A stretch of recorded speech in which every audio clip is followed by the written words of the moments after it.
Alan Moran here from the Institute of Public Affairs, which is a think tank that's funded by the mining industry, cigarettes, Rupert Murdoch, pretty much anyone who's interested in giving the planet lung cancer. And what a surprise, the Liberal Party gets most of its ideas from us. Asking for Tasmanian World Heritage Forest to be delisted, deregulation of university fees. Deregulation of university fees? Absolutely, it'll make things so much cheaper. Damn, even I think you guys are stupid. Shut up, you meddling Ankylosaurus. Shoo!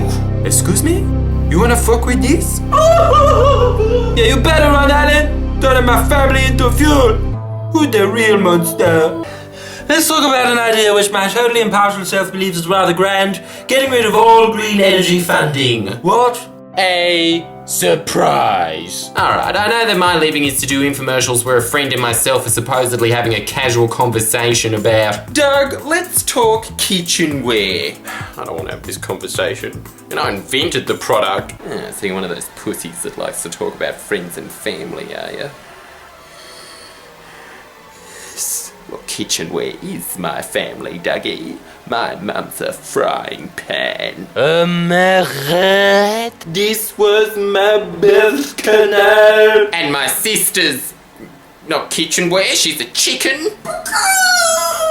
No! Stop screaming, Doug. You're making a clucky. Close down all the KFCs, or I'm not laying any more eggs. Can I just give you a quick piece of advice, Alan? Your agenda's too transparent. I came to this conclusion myself, Karen. It's 100% up. The bravest corporate hack parasite in the world, publishing an article in a paper owned by Rupert Murdoch, who again is a primary investor in our think tank, so really sticking out my gross turkey neck on this one. I start off by writing that the previous government's planned spending on reducing greenhouse gas emissions was ramping up $23 billion a year, similar to the entire defense budget.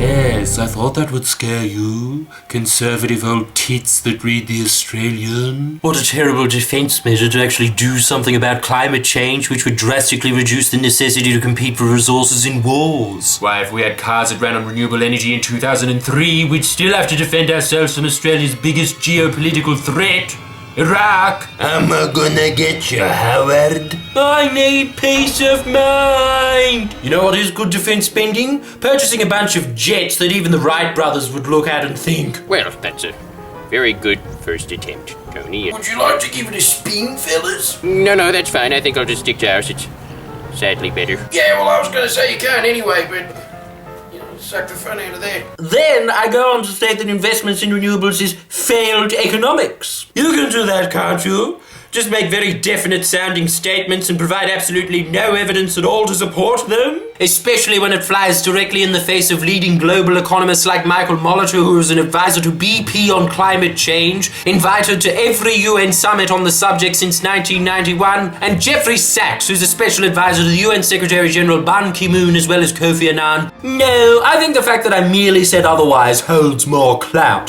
Just look at my credentials on the IPA website. It eclipses those gentlemen's resumes. I was employed by the Tasman Institute, which is a right-wing think tank and was open for 1 year and then lost its funding, so it must have been doing an outstanding job with research. And guess who the research director was? And yet, sadly, that's one of the only jobs worth boasting about in my bio. Even my son has a better resume and he's only worked at Coles. Worked in the deli. Because I didn't have the strength to stack shelves. So much virility. Yep, I was also the former Deputy Secretary of Energy in Victoria. So that's pretty manly, eh? Deputy Secretary. That means that when the boss called in sick, I was in charge for the day. Everyone, you know how the boss normally likes things done? Yes. Good. Well, I don't really have the jurisdiction to change anything. Plus, I lack the confidence. Why don't you just pretend he's here? This is a job Alan Moran thinks is worth bragging about. So while all these other so-called economists I disagree with were busy being key advisors to the world's most important intergovernmental organization, I was a nothing public servant in not even federal government, state. The second biggest state. running it on the inside. Meaning that for a huge chunk of my life I had no problems at all accepting government paychecks, but now I'm the current director of the IPA's deregulation unit. And do I see the hypocrisy in holding a position where my job is to go, I think we should privatize Hearing Australia? I said... I gave him fair warning. No, I don't see the irony in that, because I'm that much of a bottom feeder. Actually, a rather harsh misnomer on reflection. Rather, I am the greatest artiste of all time. My life is pure absurdity. Is it a surprise at all to discover that such a man as I is a key shaper in coalition policy? A party that simply makes up facts to justify their positions? They learnt from the best. I just write what I feel, kind of like a beatnik poem when I stated the ongoing subsidization of wind energy severely weakens the economy. I just write that in papers a few hundred times and then people on the street start to think, nah, it's too expensive, isn't it? Wind power. Such a finite resource. Wind.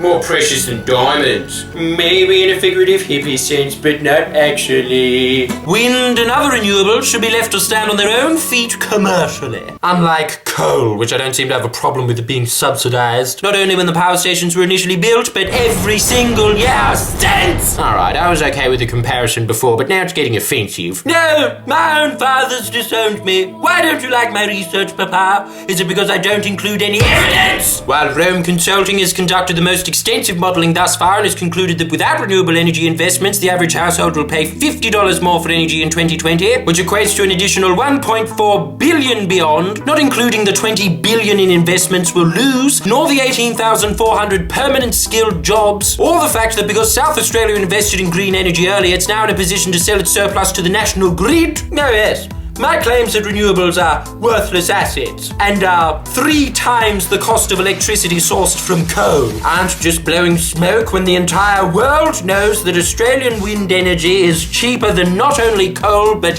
gas. But in my fantasy world, how could it be more expensive to do all of this? Doesn't really matter about facts though, does it? Because I'm from the IPA, the think tank responsible for dismembering Australia's renewable energy targets purely because we're greedy, evil, weedy little yes men like Breck Hunt, whose biggest foe in all our lives are mosquitoes. We don't have the muscle density to swat them. Good to know.